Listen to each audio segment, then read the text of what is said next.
বোন আমার, 12 বছর 15 বছর বয়সে তুমি কেন বিবাহের পূর্বে আরেকজনকে তোমার শরীর ধরতে দাও? আর যুবক ভাই আমার, কি বলিস কি তুই? এই পৃথিবী আর পৃথিবীতে যা আছে এর চেয়ে মূল্যবান হচ্ছে এই মেয়েটা। তুই এরকম মূল্যবান একটা জিনিস ওর ধরে ছুঁয়ে তুই ওকে ওর মূল্য কমিয়ে দিবি? এত বড় জুলুম ওর প্রতি তোর! তুই আল্লাহকে ভয় করিস না তাই বলে এতটা? কি বলিস তুই? তুই কি কারো গাড়ির গ্লাস ভাঙছিস জীবনে? না। কেন? ওর লস হবে। তুই কি কোনোদিন কোনো মানুষকে ঘুষি দিছিস? না। কারণ তাহলে ও বেচারা কষ্ট পাবে। তুই কি জীবনে কারো পেটে ছুরি ঢুকাই দিছিস? না। ও মরে যাবে, তাহলে ওর ফ্যামিলি ক্ষতিগ্রস্ত, লসে পড়ে যাবে। তুই কি কারো টাকা মারছিস কোনোদিন? না। তাহলে ওর ফ্যামিলি টাকার কারণে কষ্ট পাবে। তাহলে তুই কেন তুই এত ছোট ছোট বিষয়গুলো খেয়াল রাখিস যে আরেকজনের লস হবে? তাহলে তুই এই মেয়েটার জীবনটাকে তুই কি করলি? তুই পুরো পৃথিবী আর পৃথিবীতে যা আছে সবকিছু বিক্রি করলে যে সম্পদ হবে, সবকিছু অর্জন করলে যে অর্জন হবে, এর চাইতে মূল্যবান তুই ওকে সতীত্ব থেকে বের করে নিয়ে আসলি? তুই তোর সামান্য ডিজায়ার ফুলফিল করার জন্য, যেটা আল্লাহ তোর জন্য বৈধ করেছে, কবুল বললে তোর বাপের দোষ, আল্লাহর তো দোষ না। তোর বাপের দোষ, সমাজের তো দোষ না। তোর বাপ তোকে বিয়ে করে না ভাই আমার। তোর বাপ মনে করে তুই ছোট, 18 বছর বয়স তোর। তোর বাপ মনে করে তোর বাপ 16 বছর বয়সে হস্তমৈথুন করছে, তোর 22 বছর, তুই এখনো ছোট নুনু খাস, দুধু খাস। তোর বাপের অজ্ঞতা, ইসলামের দোষ দিবি কেন তুই? তোর বাপ 13 বছর বয়সে চাস্তবন জাটতবন নিয়ে পালাই গেছে, এরপরে সবাই মিলে ধরে আনছে। এরপরে তোর বাপের তোর দাদারা বলছে কলিযুগ কলিযুগ শেষ হয়ে গেছে। 20 বছর আগের কথা বলতেছে। তোর বাপ 14 বছর বয়সে লুকায় লুকায় খেরেছিল ওই কি। আরে ভাই, আপনি শহরের ভাই, শহরের বয়স করতে হয়েছে। হ্যাঁ, আর সব মানুষ শহরে গেলে আমি দেখছি ঢাকা শহর খালি হয়ে যায় কেন তাহলে ঈদে? আমারে বলেন না যে আমরা না ঢাকা শহরে থাকি, কিছু বুঝি না। হ্যাঁ, এবার বলবেন না আমাকে, আমি বাংলা পারি না, একটু পারি, এবার বলার দরকার নেই আমাকে। না, আমরা জানি আপনার সব মানুষই গ্রামে, ঢাকা শহর ঈদ হলে সব খালি হয়ে যায়, ওই যায় না।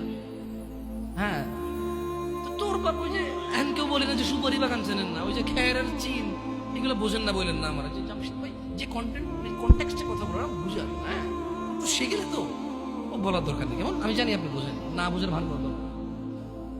আচ্ছা, তো তোর বাপে 14 বছর বয়সে এই বাঁশবাগান আশবাগানে যে জেনায় লিপ্ত ছিল, তোর বয়স 25, কয় এখনো ছেলেটা বড় হয়নি। তো দোষ ইসলামের এখানে? তোর বাপের, তোর জান্নাতের প্রতি পরোয়া নেই, তোর টাকার প্রতি পরোয়া আছে। তোর বাপ তোর জান্নাত সেট করতে চায় না, তোকে নাকি ভালোবাসে। তোর বাপ তোর ইজ্জতের পরোয়া করে না, তোকে নাকি ভালোবাসে। তুই নাকি ভালো মানুষ, পৃথিবী আর পৃথিবীর সবচেয়ে সম্পদশালী জিনিসটাকে শুধু একটা এই মুখে মুখে চুমু দিয়ে একটা ওই যে এভাবে ছবি তুলেছি, এভাবে এভাবে।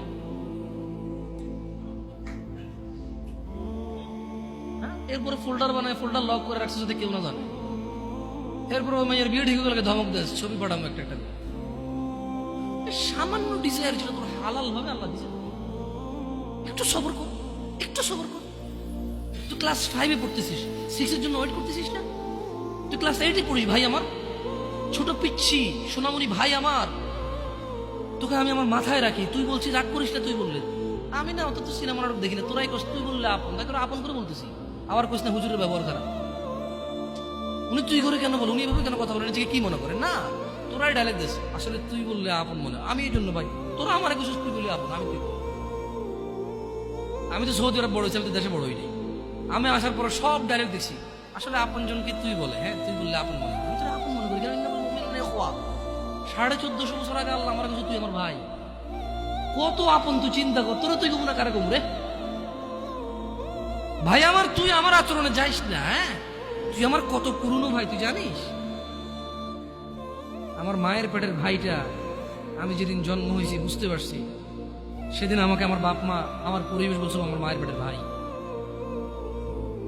কিন্তু অ্যাজ এ মুসলিম তুই আমার ভাই। 1450 বছর আগে এটা ঘোষণা হয়ে গেছে পৃথিবী। তোকে যদি আমি তুই না বলি, আদর করে না বলি, আপন না মনে করি, কাকে মনে করবো রে? তুই তো আমার তুই তো আমার আপন। এমন করিস না ভাই আমার। তোর বয়স সবে সবে 14 বছর। একটু অপেক্ষা কর, একটু অপেক্ষা কর। তোর বাপ বিয়ে করেছে, তুই পৃথিবীতে আসছিস, তুই এমনি এমনি আসিস না। তুইও বিয়ে করবি, তুইও পৃথিবীর সমস্ত সুখ পাবি ইনশাআল্লাহ। তোর ছেলে সন্তান এমনি এমনি আসবে না, তুইও আল্লাহর দেওয়া নিয়ামত উপভোগ করবি এবং আল্লাহর প্রশংসা করবি। অপেক্ষা কর ভাই আমার, অপেক্ষা কর। খবরদার,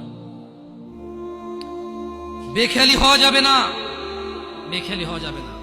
আর নিজের সামান্য ডিজায়ারকে ফুলফিল করার জন্য পৃথিবীর সবচেয়ে দামি সম্পদটাকে সবচাইতে সস্তা নিকৃষ্ট করে দেওয়া যাবে না। কেমন? বিয়ের পূর্বে কোনো মেয়ের গায়ে হাত দিবি না ভাই আমার, খবরদার। বিয়ের পূর্বে কোনো মেয়ের সাথে কথা বলবি না, খবরদার। তোর যোগ্যতা নেই ওর সাথে কথা বলার। তুই কে রে? বামন হয়ে চাঁদের দিকে হাত বাড়াবি না। আমার বোনরা চাঁদ,